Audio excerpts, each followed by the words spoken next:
Jay here for Stretford Paddock. That's Joe Smith. This is Paddock Live, and we might as well call it Transfers Live. It's almost there. Because we have got transfer chaos going on tonight. Make sure, before we get into all that, you are hitting like, share, and subscribe. We want to get to 800,000 subscribers, and with your support, we will get there. We're going to be talking about all the latest Manchester United news, And we are at the hub of all the latest Manchester United We are news. the hub. We are the hub. Yeah. People come to us for news, and they get it. Yeah, great to see so many people in the chat already. Before we get into it all, though, someone has had a birthday, and I'm trying to find it there. Heaven Soul, closing out my 32nd birthday with some Paddock Live hearts. Happy 32nd birthday to you, Heaven Soul. Same year at school as me. What? Same year at school. What, we're all the same age? That's no, mental. Heaven Soul. Yeah. How old are you? 37, that. Right. Nice. Is that why you've got your school jumper on? Yeah, just graduated. Yeah, Deal with it. Yeah. Right. Oh, while we're getting on to jumpers. What were we even talking about? Let's talk about. Talk about Cunha. Talk about Osimhen, the latest there. We're talking about whatever that is. We're talking Delap. Yes. We're talking about Dibling. We're talking. We'll get into all that in a minute. Right. You're the one that brought up outfits, mocking me didn't. because I'm wearing a University of Salford You're a jumper, school which child. I proudly, flex. Yeah. Because I went to uni and that and got. You went on holiday bit of to paper. Salford and you bought that as a graduates get memento. this, mate. I got a master's in that. Has he got your name on the back? What's not a distinction? What's the one down? A merit. I got one of them. Yeah. Yeah. Oh, I could have got a distinction. Didn't want to. Great. What's Joe wearing? We can't see him in all his glory, but we've got a picture. What's here. up with this? I just feel it's. I think it's your finest work. So what even is there to look at? Right, the trousers are what can only be described as fabulous. Diabolical. Yeah, Yeah. I don't know if can we see the effect there? There's like a little It's got blue like and white paint yeah. type effect. Yeah, there. yeah. Actually, letting yourself down with your Carhartt jacket because that's a bit bog standard. But the amalgamation of the two. Then you've got what's that? T-shirt and that. What's that? Don't know. Mellities, stateside, and all that. Love all that. And can we get the brogues in? They're not brogues. They're The little flowers on? They have got flowers on. Right, that's enough of this. Beautiful. People come here for transfers, Jay. They don't, though. Well, they do. Right, well, they come here for transfers and your clothing, and you're going to get both tonight. Right, go on, then you can kick us off. Right, well, let's get into it then. Let's start with Matheus Cunha, the Wolf of Wharfside.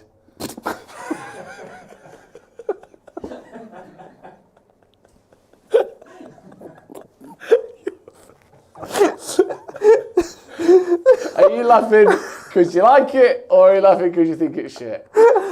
Because the future of Ben's week depends on it being the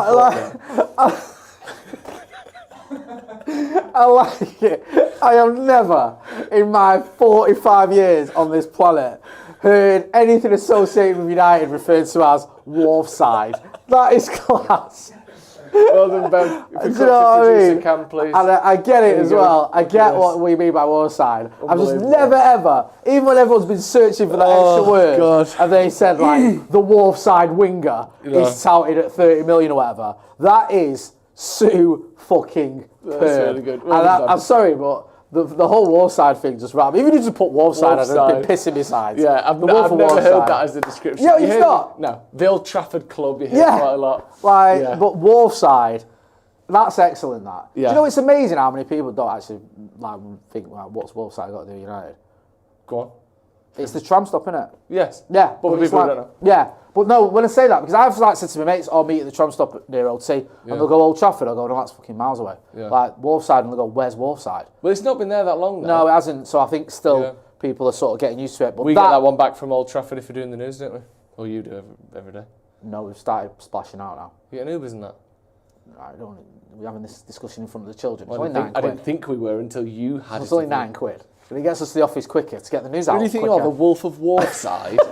Unbelievable. Let's get into this story then. Matheus Cunha. Man United received Matheus Cunha transfer boost before huge Amorim rebuild. What? Going well. What? Have I read that wrong? Man United received huge Matheus Cunha transfer boost before huge Amorim rebuild going well. No, right. What? So the going well is the transfer boost, yeah? But it seems a little bit underwhelming. It's an unusual way of phrasing it. Yeah, and also, huge, all right, Man United received transfer boost, huge Ruben Amorim rebuild going well. It seems a little bit. Yeah. We'll get into it. I mean, that's not your fault. This is according to the MEN, but we've seen loads of people reporting on this. In the Daily Mail, we had Nathan Salt on here confirming Love Nathan Salt. last week, the week before as well, talking about Matheus Cunha being a target. It does seem as though, this week we've seen a big step forward. Cunha is reportedly nearing a deal with the Reds. Following a 1-0 defeat to Wolves on Sunday in the Premier League, rumours have surfaced suggesting that the Brazilian is keen to play under United boss Ruben Amorim next season. The Manchester Evening News understands that Cunha is seen as a key target for the Reds as they look to bolster their attack. It is believed that the player's contract contains a £62.5 million release clause, a sum that United would presumably need to fork out if they were to sign him. The negotiations are ongoing on the player side, Romano said in his latest newsletter for Give Me Sport. Discussions are going well. Manchester United are optimistic. This one seems to have taken a big leap forward this week, doesn't it? Certainly in terms of the reporting. It's gone from one of the players on United's list, maybe toward the top of that list, to all of a sudden we're talking about getting this thing done before the tour, before even some of those earlier games in Singapore, or not Singapore, over in the East. It seems like this could be a quick one, let alone a drawn-out sort of saga. Feels like it, doesn't it? And it feels like that would be a good idea from Manchester United's point of view. If he can get the money together and you want him, get it done quickly. Yeah. Give everyone a little bit of positivity. Give him as much time as possible to meet his teammates, to have a full pre-season, and then that's done. Move on to the next one. Let's try and get a few more in as well. So me and you spoke about this on Inside United with Laurie Whitwell. I think we clipped it up and we sent the clip out there. Both excited about it.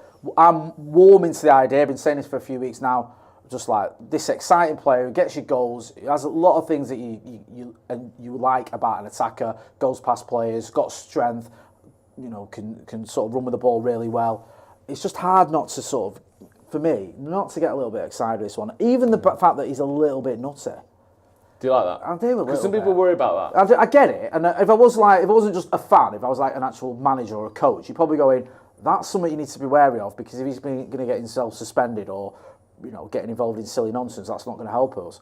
But part of me is like, what, we need a bit of that. We need a bit of someone who's ready to smash someone's head in who's wearing glasses after the game just because he said something he didn't like. We need a bit of that. I'm not advocating violence, but sometimes it's not that unlikable.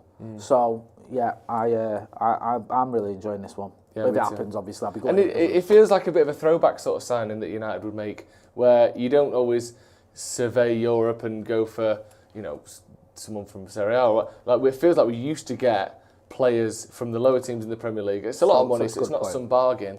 But the amount of times we've done that down the years to great effect, and I think that someone like Matheus Cunha could be another example of that. I saw someone on Twitter the other day, because we were talking about Delap and Cunha as the two of the big targets for United, and they were saying, oh, well, they play for the teams that are 17th and 18th respectively, they must be crap. And you think, what, like Roy Keane, when he got relegated with Forest and we bought him, was he crap? I think, I know Leeds were the champions, but they finished 17th this season. We bought Eric off him. I know it was early in the season. There's Edwin van der Sar, where we're Fulham when we got him, where we're Everton when we got Wayne Rooney. Let's not pretend we haven't gone to teams down the bottom end of the table and got actual United legends from there. So just because a team is near the bottom of the table doesn't mean every single player they've got is crap. No. You can have a team that's got one or two genuinely potential world-class players just surrounded by players that aren't good enough, and you're still going to struggle near the bottom of the table because, especially nowadays, because the levels are so high, even the so-called rubbish teams will go out and spend 50 million on a striker, and that's teams that are battling relegation. So all bets are off with that kind of thing. Look at the individual, look at the player, look at Cunha, look at his numbers, look at Delap, look at his numbers, look at the performances. If you want to just be as sort of basic as I often am, look at the performances you've seen against us.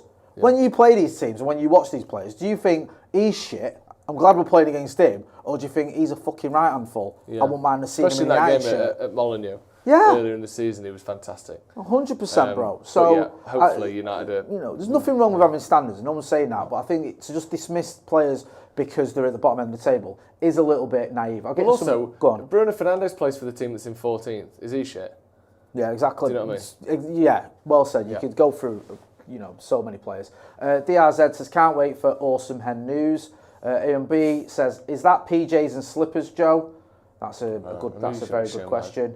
It is actually, to be honest. I like this. What's this called? Figwart says Carrick is a good example from a nothing club. Yeah, exactly. Berbatov, Saha. Yeah, there's loads. Yeah, there's hundreds. Yeah, I mean, Jason Morpher says a team in the dizzy heights of 15th shouldn't be signing players from teams in the 16th. No. Shambles. I don't know if that's being facetious. Also, as well, you've got to be honest, right? Okay, let's say we don't go for players near the bottom end of the table. Should we get players from Arsenal like we used to? Should we get players from Spurs like we used to? Are we going to do that? Are we going to go out and get Spurs' best striker? Oh, mind you, Spurs are shit at the minute. Are we going to go out and get Arsenal's best players? Saka off Arsenal. Yeah, like we did with Van Persie. Not sure that would work at this point. Are we? Are you? No, we're fucking not.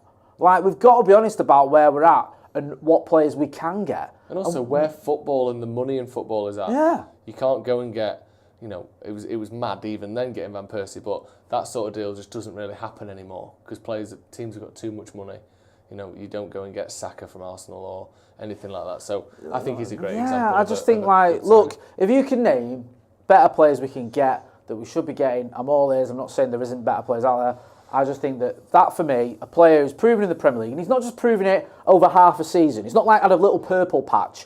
He's been pretty good 2 years in a row. 2 years now. Yeah. Now is the time for him to make his move. And I would be happy for it to be Manchester United. You may think differently. Get involved in the chat in the comments. Give us the next one then. Yes.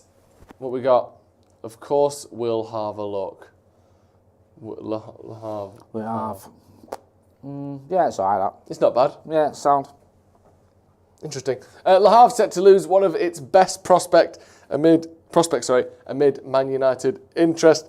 The 18-year-old striker Enzo Kana-Biyik has decided to leave the Normandy club, which was still hoping to extend his contract a few days ago. Today, L'Équipe announced that he is in very advanced discussions with Manchester United, which, according to our information, according to Le Parisien, has already obtained the agreement of the player and his family. Also, according to our information, Enzo Kana-Biyik will play next season at FC Lausanne Sport, a club owned by Ineos, like Man Wheated. As part of a one-season loan, he should have this opportunity to gain playing time before going to try his luck in England. What's Man Wheated, Ben? Oh, don't. Come on, you got a camera. What is it? No, right. Basically, we were rushing. Alright? Yeah. It's got it spelled Man Wheated and that. So I just spelled it wrong. Right, back to us. Okay, thoughts on this one, Jay? I mean, don't know a lot about him. No one does. Fits the sort of ethos of what we've been doing lately, doesn't it? Yeah, Bringing in the younger players. You look at Chido Obi, you look at Aidan Heaven, you look at Saka Kone, going for those 16, 17, 18-year-olds, trying to get them in early. We don't have loads and loads and loads of money to spend, so it does feel like it makes sense. Yeah. It's one of those where if this doesn't work out, what have you lost? What has been the sort Probably a couple $100,000. Yeah. Yeah. If it does work out, then Millions. You've either got a player who can play for United's first team and get you a load of goals or whatever, or you've got someone who can do bits and then maybe move on for, 10 million quid profit or whatever. Yeah. So I understand this kind of thinking. I'm not going to pretend that I know anything about him. I don't. We'll just one of those, keep an eye on, see what happens. But I understand the thinking behind it. I also think, and it is a little bit sad that I'm not saying that, Enzo is in particular a human sort of money sheet ticker. Do you know what I mean? Yeah, I hear that. And I think any individual transfer shouldn't be looked at as that. And hopefully we aren't getting him in just because we think we can sell him for 1.2 million in 18 months' time. I hope that isn't the case. But if you sort of zoom out and understand that will happen, it's a very clear change of direction from Man United. Because I know that we have done this in the past. We went for people like, I can't remember his name. What's his name? Hannibal Medjbury, pardon me. I can't remember. For 10 million quid? Yeah, but that's what I mean. We spent 10 million quid on him. So to get a profit on that, you have to come in, play many Premier League games, or certainly a decent amount of Premier League games, look really good, and then get sold. Whereas some of these players that we're going for now, if they come in and have a couple of games, it maybe sign a professional contract, you're probably going to get at least £500,000, £600,000, £700,000 for them. And like you said, if they come in and play a few games, or play a lot of games, then brilliant. If they play a handful of games, look at Willy Camboala. What did he end up going for? 10 million quid? Yeah. So I do think that it's a clear change of direction in the last 12 months. This is Ineos and Barada and Wilcox in action as far as I'm concerned. And I think it's one that, if there is a sort of slightly kind of shameful edge to it at times, seeing these young kids as, numbers on a balance book, it's at least sort of stepping into the modern world of what football and FFP is. Yeah, I agree. The name sort of piqued my interest a little bit. Go on. Because there was a Cameroonian called Oman-Biyik who, in 1990, when Cameroon beat Argentina in the 1990 World Cup, he scored a header. This is like, rose ridiculously high. Bit of a mistake by the keeper. Cameroon beating Argentina, who are the World Cup holders, in 1990. To start Italian 90 was like one of the biggest upsets of all time. And the Cameroonians were just mint. And I remember thinking, just now I was looking at it, and that's actually his nephew. So that lad who scored that goal, this is his nephew. It was just a bit of intrigue there for some of the older fans who might remember that goal against Argentina. Yeah, I agree with everything you said, bro. It's one of those. We'll keep monitoring it. We bought a kid from Le Havre, didn't we, a few years ago? Do you remember when he was 14? Was it 14, 15 year old? Paul Labille? Paul Pogba, yeah, indeed. And then he went on. So then what did we do? Oh, we let him go to Juve, and then we bought him back off him for £89 million, and then let him go back there for free. Great days. We had the last laugh, though, on that one. We did. The Francie Brady says, why is Jay's honesty always so brutal? I don't know what that's in reference to, but it could be anything I've said tonight. I think it's because you say, if I'm being brutally honest. Oh, sorry. Sort of phrases yeah, it is, isn't it? That's a good point, that. Yeah, I do say if I'm being brutally honest. Yeah. Do you think I should just start saying things without adding the caveats? No. Can't help it I think sometimes. you should be yourself, Jay. Thanks, bro. That's why I like what you wear, because that's you being you. Do you know what I mean? You come to work just like, you don't get changed when we go live. It's not. That's what you look like all the time. I'm just saying. It's not. If I'm being brutally honest, that's how you want to look. Yeah, it is how I want to look. And I admire that about you. Right. You're not sort of bothered by what people think. Well, what do people think? You're saying that's like people don't like it. Well, it doesn't matter what people think. That's my point. So you like it. They don't like it. And that's what. That's the real quiz. No, they don't. They hate me. They really like you. You're a popular guy, Joseph, and rightly so. Thanks. Don't laugh. I don't right. Sorry, I'm not. I don't like reading negative comments on Joe. I don't even know this is a negative comment. You just said people weren't being nasty. But I don't know what now this you're means. pissing yourself and reading negative comments. Right. So sword of the evening there says we stand Joe. There you go. Thank you. Old Sleepy Joe in his PJ says Tim N. But this is the one that I didn't get. Hang on a sec. Just have that one as a fucking hors d'oeuvre of bollocks, is it? Right. There you go. Old Sleepy Joe in his PJs. That's not even the diss. Right. Commenter says Joe. Oh, right. Joe, will we have a scrap around the back of Asda for old time's sake? Right. This keeps happening. What is this? I don't know. What's going on? There's someone in the comments, and they've been doing this. This isn't new. This has been going on for months now, where they keep asking me if I want to have a scrap around the back of Asda for old time's sake, Jay. Right. I've never had a scrap around the back of Asda. They keep saying it like we always used to scrap around the back of Asda. I don't know who it is. I don't know where they've come from. But I'm not going to fight them again. Now people are loving it. Yes, Angry Joey's here, says Mick Holloway. What is this? Scrap around the back of Asda? For old time's sake, we never did that. I don't know who you are. Never scrap around the back of no Asdas. What is it, Jay? Dan United 94 says, Joe, you coward, defend your honour, meet him. Is that him? Yeah, I don't know what Asda. I've never been there. Everyone loves Angry Joe as well. Steve M says he also said, you stole his bike story, Joe. Lol. What bike story? I ain't got a bike story. This has descended into farce. Let's go on to the next pun. Let us know what's happening in there. Right, here we go. Amorim Amorim pulls out the stops because of Napoli. Shit. Awful. Shite. Producer Cam, please. Come on, Producer Cam. I didn't think it was that. No, but Naples. Naples. Right, He's gone full Ollie there, shouting at you. Let me try again. With his preferred pronunciation. Amorim Naples out all the stops. Better. It gets worse. Oh, worse. Interesting. Honestly. I think he got a bit better there. How do you feel now, Ben? That's alright. You were doing so well on the Wolf of War side. Honestly, you were flying, and you've just thrown one into your own net with this one. Go on. Yeah. You still got credit in the bank though overall. You're still 2-1 up. Go on. Hang on a sec. I thought you said that. Hasn't this been discredited tonight? Oh, we're getting on to that. Yeah, sorry. It's two sort of conflicting stories. Right. So we've got two conflicting stories on this. Some stories will be false. So the first one, where's this coming from? The Mirror. The Mirror, not listed on there. So this one's from The Mirror. So this is part one, okay? Man United eye Victor Osimhen in cut price transfer as Ruben Amorim preference revealed.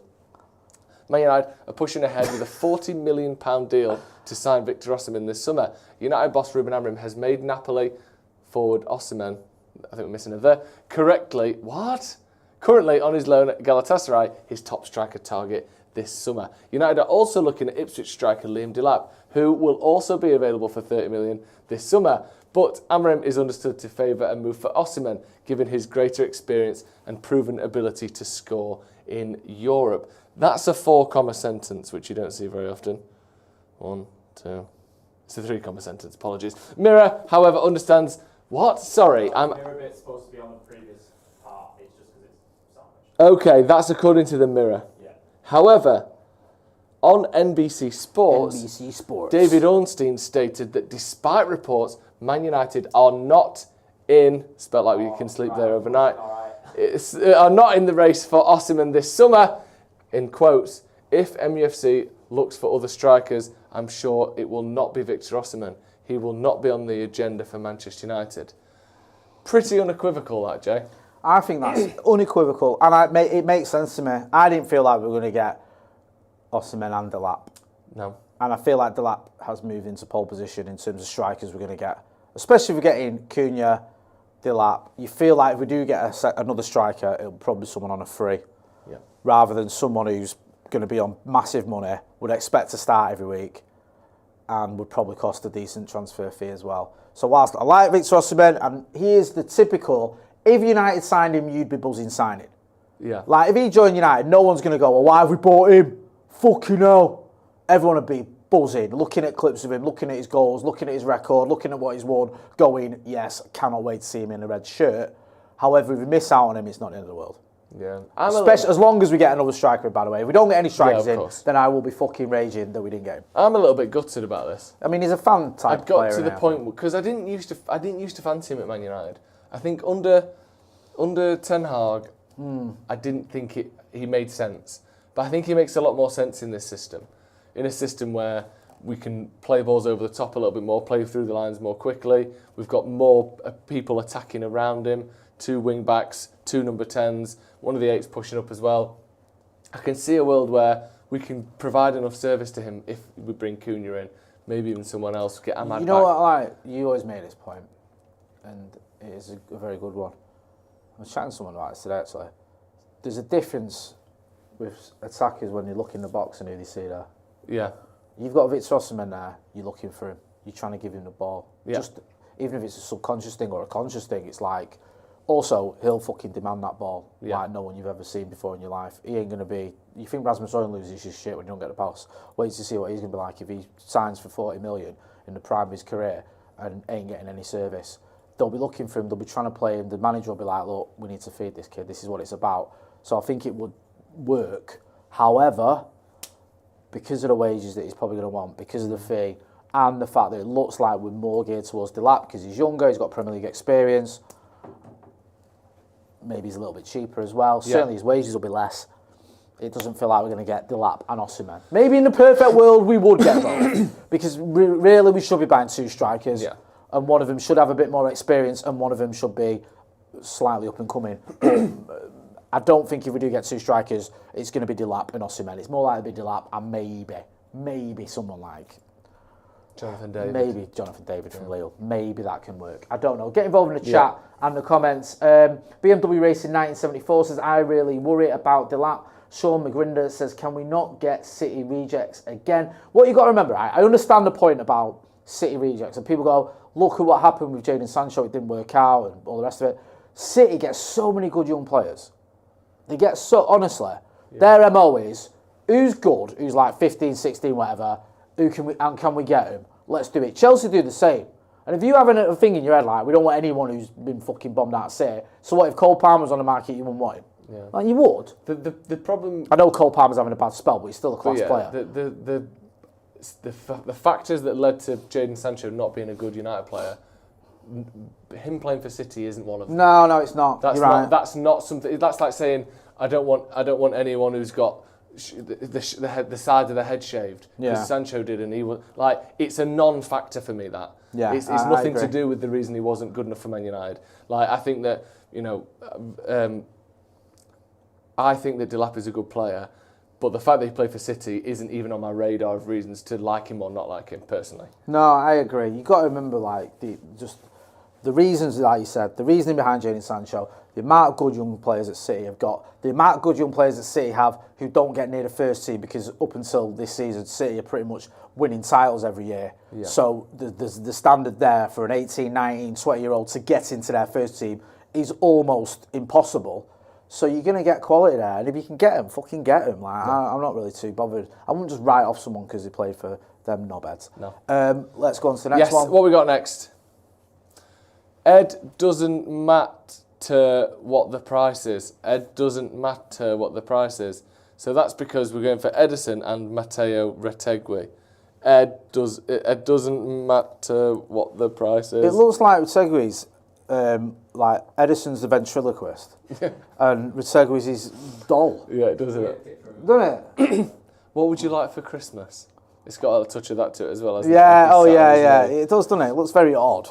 Yeah, it is very odd. Yeah. Exciting. Well, they look like some sort of, maybe they're like a 1980s pop duo. Well, yeah, because his haircut as well. Yeah. It's got that very sort of either 80s Flock of seagulls, almost, like Spandau Ballet maybe. A little bit of Spandau Ballet. ABC, or, New Romantics. If you look at it through, New Romantic, kind of Adam and the Ants sort of vibe. Or look at it through another lens, it's a little bit sort of Sum 41, pop punk kind of, you don't know me, Dad, kind of vibe, isn't it? You don't understand me. It's got a little bit of that going on. So I'm in already. Two eras of music, both great. Let's get into this. United sent scouts to watch Atalanta against AC Milan, with the focus being both Ederson and Matheus Retegui. The club are said to have initiated contact with the entourages of both players, as Ruben Amorim aims to rebuild his squad in his own image in the summer window. I need to come back to that at the end. Ederson is a Brazil international and is central to the Serie A side's tactical approach, making 44 appearances in all competitions and scoring 5 goals in all competitions. Retegui, by comparison, has been on fire. Maybe that explains the hair. Nice. Sort of a lick of flame. And has scored 23 league goals in 31 games, while also providing 9 assists. Wow. The latter only arrived at Atalanta in the summer, joining from Genoa in a €28 million deal. So the Serie A club are almost guaranteed to turn a significant profit if United formalise their interest. That's according to Tutto Italia, being quoted in Goal.com. Amorim aims to rebuild the squad in his own image. Is he God? Yeah. And also, what do you mean in his own image? Everyone's going to look like him. Yeah. Bruno's almost there. You know Bruno isn't isn't that what Eddie Howe did at Newcastle for about 6 months? We've just got people in that look like him. A lot of that Newcastle side do look a bit like Eddie Howe. Yeah, do you remember Dan Burn-ish. Is it Richie? Richie-ish. Hall, massively, looks like him. They could all be his kids. Yeah. Couldn't they? Even like Anthony Gordon could pass for Harvey Barnes. Oh, yeah. Like, could be one of Eddie Howe's love he's children. Like, definitely fathered by Eddie Howe. I think he makes Joe Linton dye his hair blonde. Yeah. So he looks more like him. Come on, look a bit like me, come on. Yeah. I'm wary of this for several reasons. Okay. One reason, 3 words, John Murtaugh. He's at Atalanta. Dealing with him would be a nightmare. Why? Because could it not be a positive? I don't think so. Former Manchester United man who basically got booted out. So do you think he would want to be spiteful and hurt us? Not spiteful. I think he'd have to live up to the expectations that Atalanta have already set there when it comes to selling players. And that is making shitloads of money. They sold Ahmad after an hour of professional football for up to 37 million quid to Manchester United. Now, don't get me wrong, I love that deal because I fucking love Ahmad. But it was a lot of money for someone who'd barely kicked any footballs. Yeah. Then they also sold a striker who had 9 Serie A goals in his final season there for 72 million quid to Manchester United. So I don't see how, I think Murtaugh's just taking over there, or whoever's in charge, even if it's not Murtagh, comes in and goes, oh, what? You want a player we spent €32 million on last season who's just absolutely smashed it out of the park this season? You want him for what? Less than what we sold you fucking Rasmus Højlund for? Yeah, good luck with that. Yeah. Retegui's going to cost you about 89 million quid. Ederson, I wouldn't be surprised if they wanted big money for him as well. Have United got it? No. So I just think this deal, or either of these deals, both these deals, whatever you want to say, would be problematic. Atalanta, do not let players go on the cheap. Certainly don't let them go to Manchester United. And certainly not when they've only just paid 24 million quid for a player who's then gone and exceeded everyone's expectations. They're going to want at least minimum of 3 times that 24 million quid. Surely. You don't have someone for one season who just fucking absolutely smashed it out of the park and then let him go for £20 million profit. Yeah. You want to make big money on it. They're probably going to... Yeah, that's true. Like, that's the only way it'd be worth it for you. Yeah, you'd think so, wouldn't you? There's a lot that goes into it. I mean, obviously, they might be aware of the fact that could easily be a sort of new club bounce. Maybe they are... but yeah, like you said, they're going to want minimum 50, 60 million. Minimum. Any club is beholden to their fans a little bit. Yeah, Can you imagine if you're an Atalanta fan and you fucking wake up and read the paper and he goes, oh, we've just let Sega go for 40 million quid. And you go, what? Yeah. £60 million profit on someone who's got a goal involvement every fucking game. Yeah. Like, that's mental. No, so it is mental. I don't see it happening. Let me know in the chat, in the comments. Moonman says Ederson is way better than you guy technically. What are you on? And no one's saying he's not. I'm not saying he's not a good player. I'm saying you're going to have to spend a lot of money, and I don't think we've got that money to spend. Yeah. Ederson, I think, is the more doable of the two. Yeah. Personally, because he's been there a bit longer. He's in a less expensive position as a defensive midfielder. You're not someone who's you're never going to cost 100 million. You can rule that out. I mean, I know Declan Rice did, but he's kind of a different case for many reasons. But, you know, we're already talking well south of 100 million, so we can come right down there. You're probably looking more in the 40 to 60 bracket again for him, which seems to be that area that United are quite keen on at the minute. We seem to have like a soft limit of around 60 million quid. That's what we paid for Euro. That's essentially what we seem to be willing to pay for Matheus Cunha. That seems to be that upper threshold, and an upper threshold as well that City won the league on about 6 times. You know, other than Mahrez, all of their transfers up until basically Jack Grealish were in that 35 to 60 million pound bracket, and that can win you a lot of trophies, especially if you get a big, you know, a team full of players of that quality. So I think Ederson feels more likely, but again, sending scouts is such an early stage in terms of buying someone. That's basically, we've got a database full of people, and then we've narrowed it down to, I don't know, 25. Let's go and have a look at them. There's a lot more narrowing down, a lot more deciding to be done before bids and decisions start coming in. But of the two, Ederson, to me, seems to make the most sense. But I can't rule out anything because it's not me doing the deals. But I agree with you what you said about the price. It's just it's just, I mean, maybe I'm being overly kind towards Atalanta, but my only experience of recent years of United buying players from us is you tend to spend the top whack to get them. Yeah. And these are obviously 2 very, very talented players, and I expect Atlanta to do what they've always done, and that's get a decent price. And plus, whenever they've done that with United have paid it. Yeah. So we'll see. I mean, I won't be complaining if either of them arrived at United. I just don't see it happening. Get involved in the chat in the comments. Do you think we should get him? Do you think we will get him? Story says we need strikers by 2 number 9s and a goalkeeper before anything else. We have plenty in other positions. Hube says Xerxes is the cleverest player we have. Jay and Joe's adopted son Benjamin. Sorry, he sent this in a while ago. So people make fun of Joe's fit. I like it, Joe. Do you? I'd also wear it. I'd also wear that if I ever gave up on life. That sounds like he was fucking having a bit of a dig there. It started quite nice. No, well, you'd already read it. Yeah. You didn't have to read it out. It's a super chat. You got to read it out. Don't read it out. It's stupidness. What did he say? He said, people make fun of Joe's fit. I like it, Joe.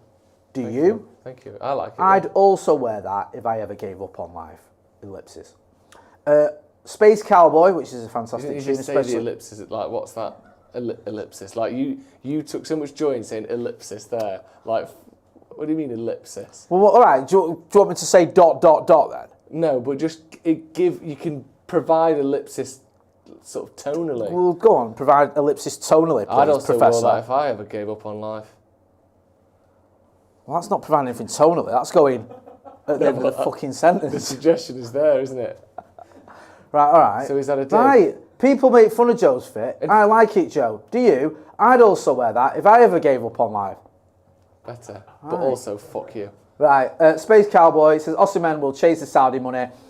Cunha, Delap and David for 100 million with enough left over for Xerxes, Ederson and goalkeeper Suzuki is a no-brainer. There you go.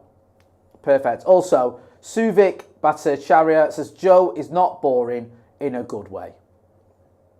Feels like a bad way, doesn't it, at this stage? A lot of people saying you're angry. I'm not angry. I know, I don't I'm get just that. Furious. I don't think... I'm not angry, I'm just furious. Adam Kenny says, read it in Trump's voice. Some people say Joe looks terrible. I don't say that, but people are saying it. Who's that? That one wasn't a super chat, was it?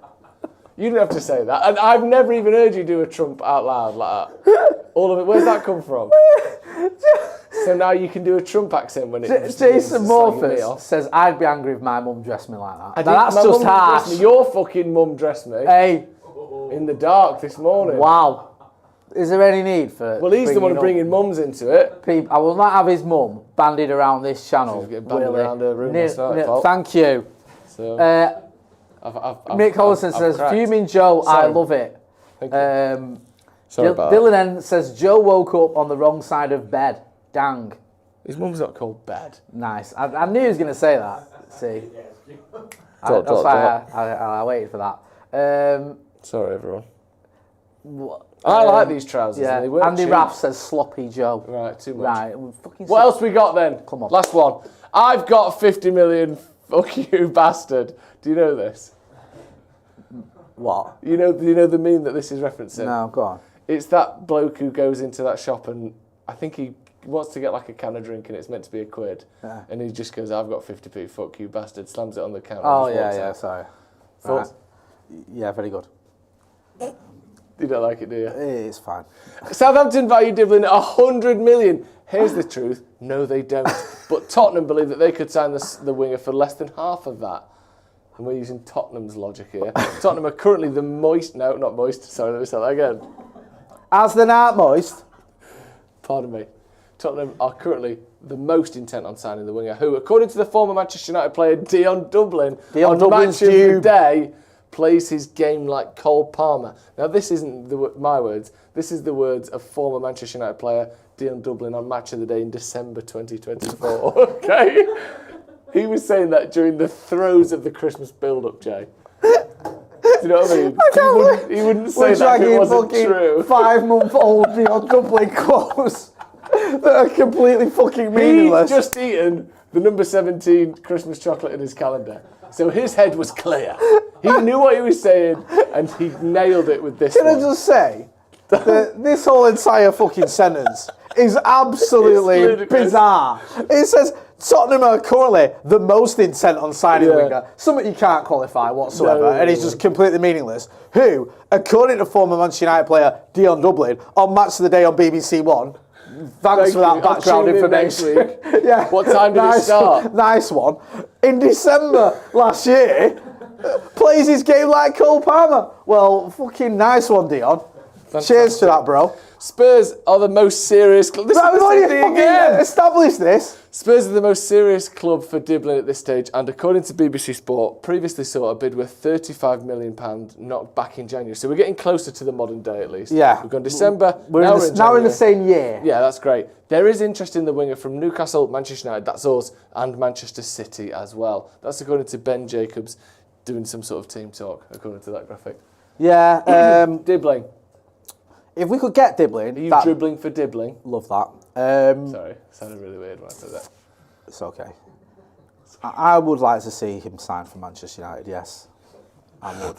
I don't know if I'm dribbling for Dibling, but I would like to see... I really hate that phrase. Yeah, the winger sign for United. Yes. But I would not want to see United pay anywhere near 100 million quid for someone who's had a good season in the Premier League, despite being part of a team that has got so far 11 points, I think, which puts them on par for the worst ever Premier League finish. No one's going to break that, are they? Is 11 the worst? Yeah. Derby. So they've got, is it 4 games I think they've got left to get a point? They only won, didn't they win like 1 game all season, Derby? Yeah. And 1 win, 8 draws or whatever. So Southampton, I think Southampton will get a win before the end of the season. Probably. I think they'll get something. They'll do it. They'll sneak a point. But they're still fucking woeful. Now, I know I said earlier that you can have mint players in shit teams, and it's true you can. I just don't think we should be spending anywhere near 100 million quid for a player that's had 1 good season in a very shit team in the Premier League. Yeah. As someone that has got no inside knowledge on this, no influence on this deal whatsoever, I can say with 100% certainty, United would not pay anywhere near £100 million for Tyler Dibling. That will not happen. It won't. And if it does, things have gone far worse than I ever thought possible. That is just a number that Southampton want people to say, to use that to frame the whole negotiation. I would think, Tottenham are bidding 35 million. That's 35 much closer million to the ballpark. Seems about right. A player that's been relegated and then some, who's done well, had a good season. It's a lot easier when you're a striker, because if you're a striker and you get relegated, but you've scored 12, 13, 14 goals, whatever, which it looks like Delap's on course to do, people go, he scored those goals in a shit team. You give him chances, he'll get goals. It's a lot more difficult when you're looking at a winger or someone, isn't it? Yeah. To sort of qualify just how effective he is. What are you laughing at? Just the way you said, it was like when you said he scored those goals in a shit team. Yeah. Was very much the cadence and the tune of she sells seashells on the seashore. He scored those goals in a shit team. He scored those goals in a shit team. Yeah. Any more for any more? What else we got? Oh, yeah. What's this? Fichage.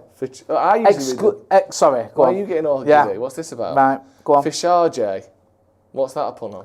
Fichage's, I said, I don't want to see a Fichage's story on this fucking channel. What's all this? Well, I got an exclusive interview today, Joseph. While you were sat around the office studio doing fucking work. Admin. Yeah, filming some videos. I was out on the streets with my nose to the fucking grindstone. You look like you're in a getting the inside info. Yeah? Is that you? That's me. Yeah. Can we go full screen on this? And that's Ahmad. And I got an exclusive interview with him. Let me get the exclusive. So here we go. Here's the exclusive quote. Yeah. Well, that's not true. Well, that's what it says. Well, you've missed out at least 4/5 of it. Sorry, let me read the whole thing. Full screen. Fichage. Ahmad returned confirmed exclusive interview. Did you write this? No, I didn't. And then, all right, I think the major newspapers have probably picked up on it. Can I read the body of the text? Yeah. You've read it for me. Right. That's not the full. That's not the full quote. That's what it says there. That's part of it. That's 20% of it. What is this? So, I was hanging around today with, Ahmad Kids. and Casa, my own children, by the way, and some others. We don't need to get to that. And then they got to meet Ahmad and a few others, and then there was a Q&A. So I nudged the fucking kids out of the way, as you do, and said, "Oi." Is that why they're on the floor? Did you push them over? Yeah, I kicked them over. You're not asking a question. I'm here for a YouTube channel. Shut your mouths. And I asked him when he'll be back, and he said, "Yeah." He said no. No, he didn't say yeah. He said on the pitch. I went, "Yeah, on the fucking pitch." So is that your quote? Yeah. Sort of. And he went, "Soon." So more accurately, the quote should be soon.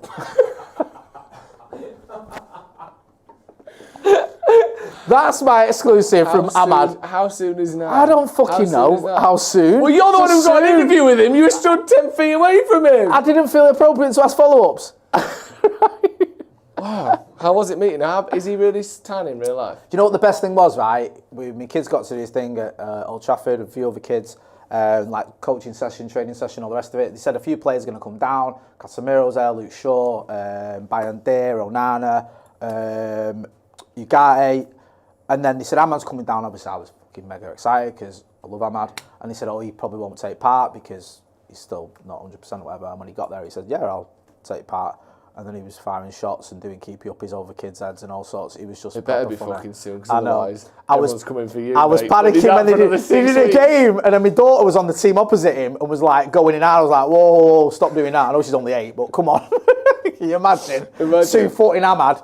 Ahmad's had a setback in his injury recovery. Yeah, Esme Mottershead, 2-footed him. Of your daughter just taking him out. She won't be my daughter anymore, she'd be adopted. That's amazing though, that's fantastic. Yeah, it was a great day, one of the best days I've ever had. He was ace, all the players were ace. And you know what, it angered me, Joe? What? because I don't like criticising players that are nice guys. Especially if they're nice to your kids. Yeah, I just That's wish so they were all hard. just better at playing football. Who was nice to your kids? Bayern Day was Not really... that anyone wasn't, No, they were all obviously, sound, all good. Bayern Day was really good. Yeah. Spent a lot of time with a lad who's just started goalkeeping. Luke Shaw was dead nice as well. I left by this point, but they were all sound. Onana was really nice. Yeah, they were all sound. There was like the all. I know like a lot of them probably don't have to do this sort of thing, but they were all dead friendly. There was a lot of kids there. They spent time with them, took loads of photos, did a bit of coaching and stuff, did a Q&A. So yeah, it was good stuff. He's probably spent the longest there, I think. Certainly when I was there for about 20 minutes, which is good stuff. Just getting grilled by you by the looks of it. Well, yeah, I got the exclusive. You got the exclusive, yeah. That's embargoed, by the way. Yeah, So no one tomorrow. else is allowed to use soon. Yeah. And If anyone else uses that, right, I want a link to this channel. Yeah. Yeah, it's got to say, speaking exclusively to Stretford Paddock, Ahmad said, soon. Yeah? But I tell you what, though, we can extrapolate a little further here. So firstly, he said he's back soon, great. Yeah. Secondly, he was playing football. Yeah. I know it wasn't, you know, the most elite of standards. What? No, I'm not trying to diss your kids directly in terms of maybe a match against 7-year-olds didn't push him the same way in the Premier League. All right, but if he's willing to kick a ball, jog about, he's not months away, is he? No. I think he's probably back very soon. So that's good. Yeah, thanks for the exclusive, Jay. Well, there you go. You see, it's not as stupid as you say, is it? And a big thank you to everyone who was there today. It was a great day for the kids. I think that's it for us, isn't it? Brilliant. We're going to be back tomorrow, aren't we? Yeah. With me, you, Steve, Macca, the dream team. Yes. Having a little off the bar, a little catch up. Yeah, which will be good. So make sure if you're not doing so, you're subscribing to the channel already. My missus is in the chat saying, Jay, he wasn't meant to be playing laughing emojis. Shh, keep it to yourselves. There you go. In that case, he wasn't. We're going to be back tomorrow with all that. I've got the news in the morning as well. So also, what's Macca up to? Are we allowed to say that yet, or is he? He's going to be on the overlap tomorrow. Right. And there's a person that's been on the overlap before, but he's an absolute legend, going to be on with him. We're going to have a video of that as well. Oh, brilliant. Right, okay then. So keep a look out for that. Make sure you're hitting like, share and subscribe. That's been Joe Smith. You know where to find him on Sloppy Joe's podcast. I've been Jay. This has been Paddock Live. Don't forget to hit like, share and subscribe. Thanks for watching.